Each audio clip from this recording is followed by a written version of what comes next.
Slavă lui Dumnezeu stă în ascunde a lucrurilor, iar slavă împăraților stă în cercetarea lucrurilor. Proverbele 25, versetul 2. Dumnezeu să te binecuvânteze în această dimineață. Suntem în Estera, capitolul 5, Estera, după ce a început acest post, a treia zi, merge în final la împărat, lucru care era un pericol pentru ea, dar îmbrăcat cu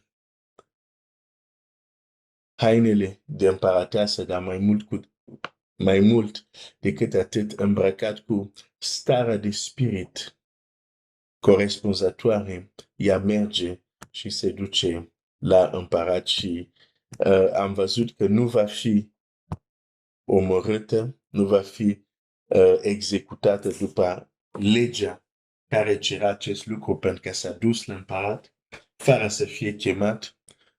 Dar însă vom vedea că dimpotriva regele va, cum să spun,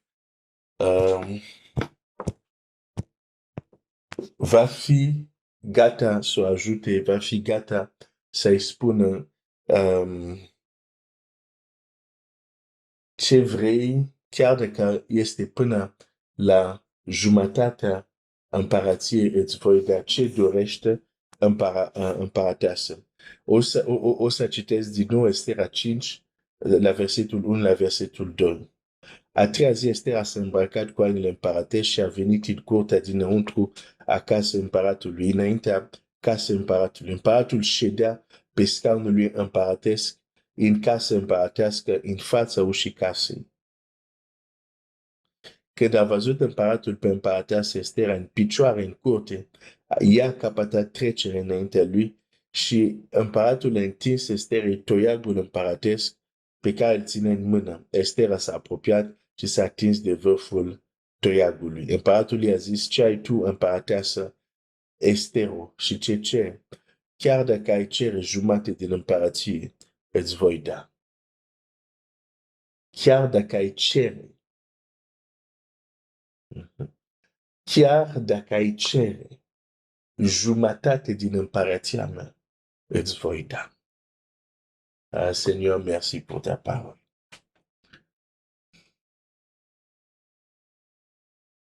Cred că un lucru care este greu pentru noi este să realizăm cât de mult Dumnezeu este gata să facă pentru noi. Ne rugăm uneori, poate să reușim un examen, să trecem cu bine în anul următor, să ne terminăm studiile, apoi să găsim un serviciu, apoi ne rugăm pentru o familie și așa mai departe, lucrurile care fac parte din viață.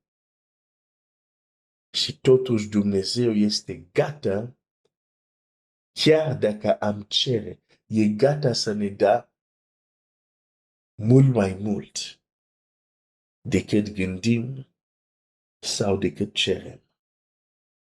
Asta e gândul care vreau să împărtășesc cu tine în această dimineață. Dumnezeul Tatăl tău e gata să-ți dea mult mai mult decât tu gândești sau decât tu ceri.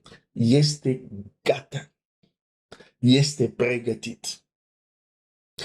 Când împăratul vede Estera, știe că Estera, dacă a îndrăznit să vină în prezența lui, nu a venit doar așa, nu a venit doar ca o simplă vizită, dar nu folosești o simplă vizită să-ți pui viața în pericol ca să fii poate executat. Împăratul a știut că există ceva, există o situație urgentă, are nevoie de ceva și înainte chiar că Estera să spună de ce are nevoie, împăratul îi spune deja dinainte, zice, ce vrei? Ce ceri? Și ce ceri? Ce ai tu? Și ce ceri? Chiar dacă ai cere jumătate din împărăție, îți voi da. Cu alte cuvinte, împăratul a vrut ca Ester să fie plină de încredere și Ester să fie deschisă să ceară ceea ce dorește, chiar dacă este un lucru greu. De fapt, când zice, chiar dacă ai cere jumătate din împărăție, îți voi da. Eu cred că știe că Ester nu a venit să ceară asta, dar sigur a venit să ceară un lucru important.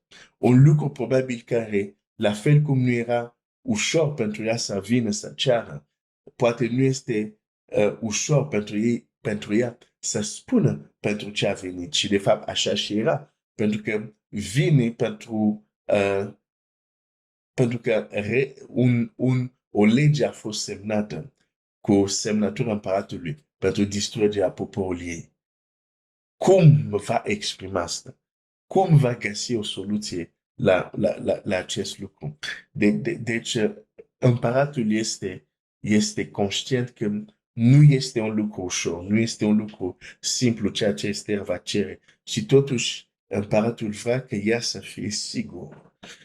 Și atunci e un fel de garanție.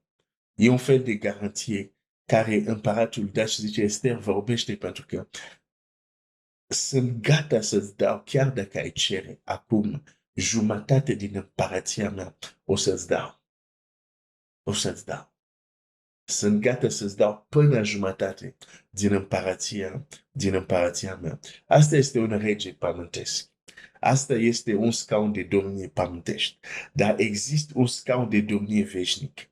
Există un scaun de domnie unde stă Creatorul, cel care a făcut toate lucrurile prin cuvântul lui. Și nimic ceea ce există n-a fost făcut fără el. El, acel Dumnezeu, împăratul împăraților, care este rege a tot universul văzut și nevăzut.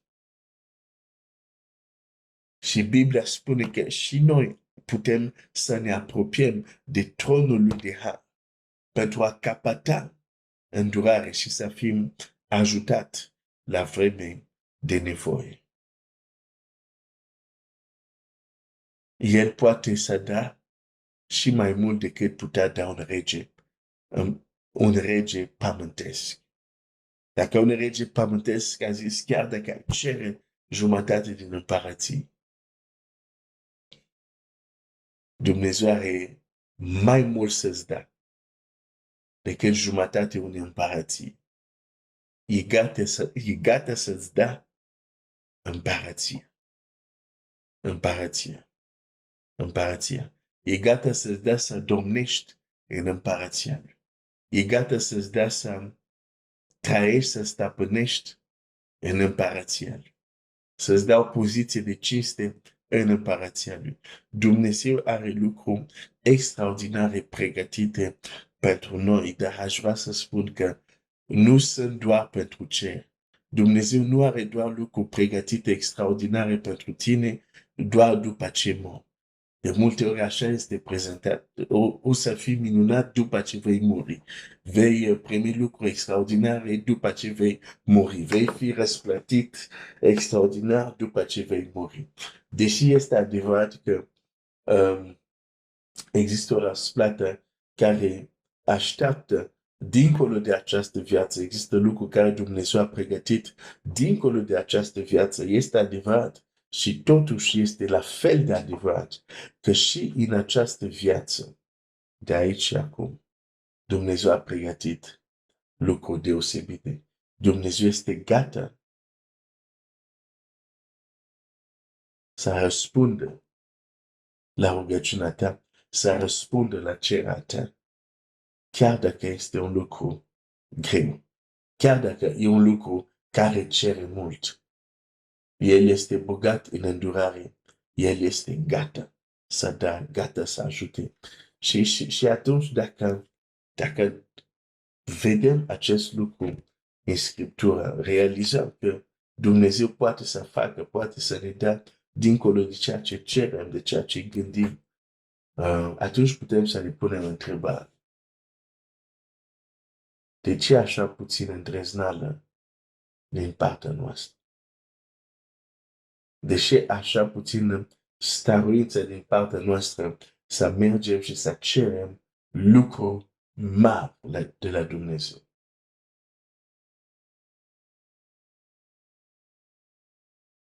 De ce această lipsă? De ce această, aș putea și zice, această necredință? Că dacă am crede, am cere. Dacă am crede, am stărui. Dacă am crede, am cauta.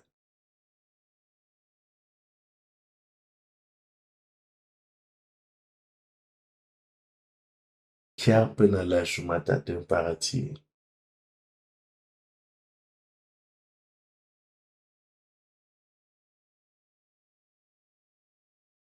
Ce responsabilitate mare când avem acces la un Dumnezeu care poate totul. Ce responsabilitate mare când putem vorbi cu Creatorul. Ce responsabilitate mare când rugăciunile noastre, totul a fost făcut prin jertfă și învierea Lui, ca rugăciunile noastre să fie ascultate. Responsabilitatea este, ok, care sunt lucrurile care le cerem? Pentru ce mă rog? Pentru ce te rogi? Mai suntem noi conștienți că cel la care ne rugăm este atotputernic. Cel la care ne rugăm este Alfa și Omega. Cel la care ne rugăm este cel care a biruit și care va birui mai departe, care va fi niciodată învins. Mai suntem conștienți de toate acestea. Când ne rugăm, când ne apropiem de Dumnezeu. Dumnezeu va să facă lucruri mari în viața ta. Nu e așa că am auzit, ai auzit probabil acest lucru de atâtea ori și apoi te uiți la viața ta, vezi într-adevăr anumite lucruri care le ai prin harul lui Dumnezeu. Dar apoi spui, dar nu este acele lucruri mari de care am auzit, nu asta trăiesc. Deși Dumnezeu e gata să răspundă, e gata să facă dincolo de ceea ce cere, de ceea ce gândim.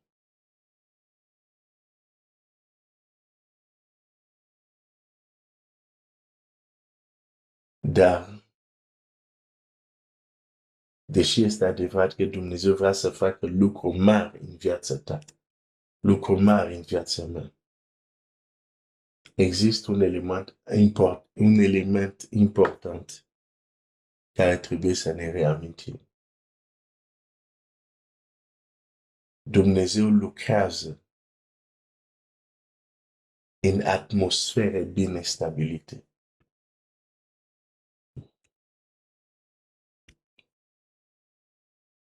Da. Dar e gata să ne dea multe. E gata să facă lucruri extraordinare în viața ta și în viața mea. Dar Dumnezeu lucrează în atmosfere bine stabilite. În atmosferă specifică. Prin alte cuvinte, nu lucrează în orice atmosferă. Și uneori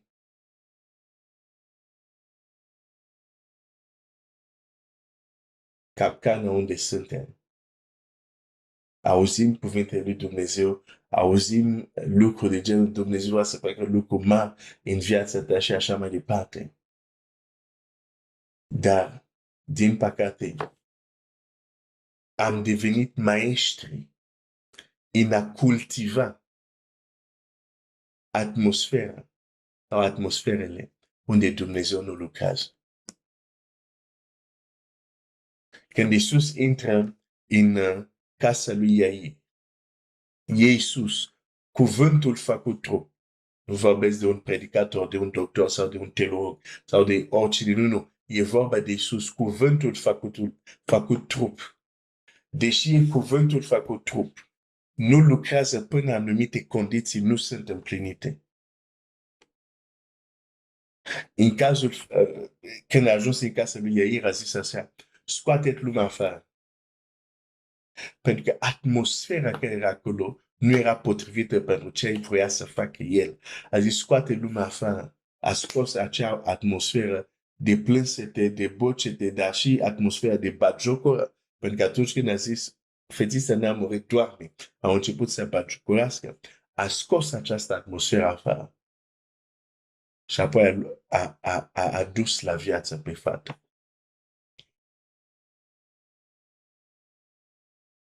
Dumnezeu lucrează într-o anumită atmosferă. Maria a înțeles asta când la nunta din Cana a zis la slujitor care era acolo, să faceți tot ce o să vă spună. Deși cu câteva minute sau nu știu dacă erau minute, câteva secunde sau minute înainte, Domnul Iisus tocmai spusese, ceasul meu nu a ajuns. Și totuși Maria îl cunoaște destul de bine și spune la slujitor să faceți tot ce o să vă spuneți. Cu alte cuvinte, nu numai că știa că Iisus va vorbi, dar Iisus ar putea să spună ceva care nu face sens. Și de asta zice să faceți tot ce o să vă zică, tot ce o să vă spună. Trebuia această atmosferă de ascultare în ceea ce spune El. Dumnezeu lucrează. Nu este o poveste, nu este un slogan că Dumnezeu este gata să facă dincolo de ceea ce gândește și crezi. Dar nu uita, Dumnezeu nu lucrează în orice atmosferă.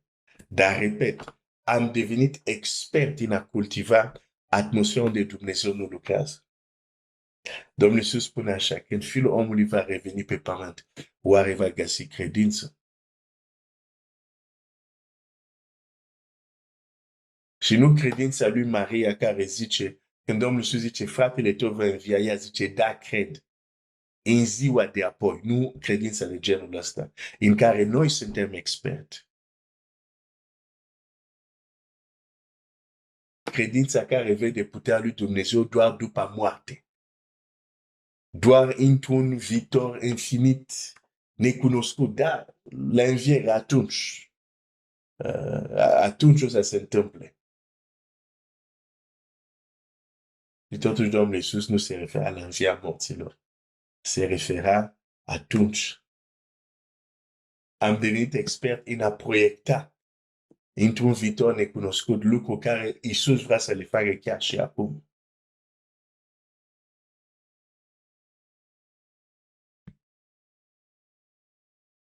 Împăratul nostru vrea să facă mult mai multe. Vreau să-ți spun că Dumnezeu vrea să facă în viața ta mult mai mult decât a făcut până acum. Nu cunosc viața ta, dar știu puțin despre Dumnezeu. Și știu că e generos. Știu că vrea să facă dincolo de ceea ce cere. Odată 3 regi au venit la el pentru a cere apa. Că nu aveau apă, era secetă. Dumnezeu a zis, e puțin lucru să vă dau doar apa. Nu numai că vă dau apa, dar vă dau și biruință la război unde mergeți. Pentru că așa e Dumnezeu. Generos, plin de dragoste. Vrea să facă mai mult. Dar pentru a lucra există o atmosferă. În exemplu care tocmai l-am dat, spune la oameni, zice, prin prorocul Elisei, zice, să sapați gop. Nu veți vedea nici ploi, nici vânt, dar vale va fi plină de apă. Dar le spune, pregătiți atmosfera, terenul unde voi lucra. Un lucru care nu mai știm să facem. Nu, Dumnezeu nu lucrează doar așa. Că e Dumnezeu și face, nu. Nu lucrează oricum. Nu lucrează oricum. Și până nu învățăm să pregătim, ca să zic așa, terenul, să pregătim atmosfera în care el lucrează, o să așteptăm mult. Și o să credem că unele texte din Scriptură nu sunt chiar așa adevărate, când de fapt sunt adevărate. Tu crezi că Dumnezeu nu este mai bun, mai puternic, mai bogat decât un rege pământesc? Dacă rege pământesc a putut să spună lui Estera, sunt gata să-ți dau chiar până la jumătatea împărației. Dumnezeu mult mai mult decât acest împărat. Dar atmosfera, condițiile care fac că Dumnezeu să intervină, avem de lucru în acest domeniu. Și poți să citești, să te uiți în Scriptură, în multe împrejurări cum oamenii mai întâi ar trebui să pregătească terenul sau să fie în atmosferă unde lucrează Dumnezeu, înainte să vadă acel Dumnezeu măreț făcând lucruri măreți. Să mă opresc aici. Dumnezeu vrea să facă în viața ta mai mult, mai mult, mai mult. Întrebarea este, ai pregătit atmosfera potrivită, că El să lucreze cu putere. Dumnezeu să te binecuvânteze.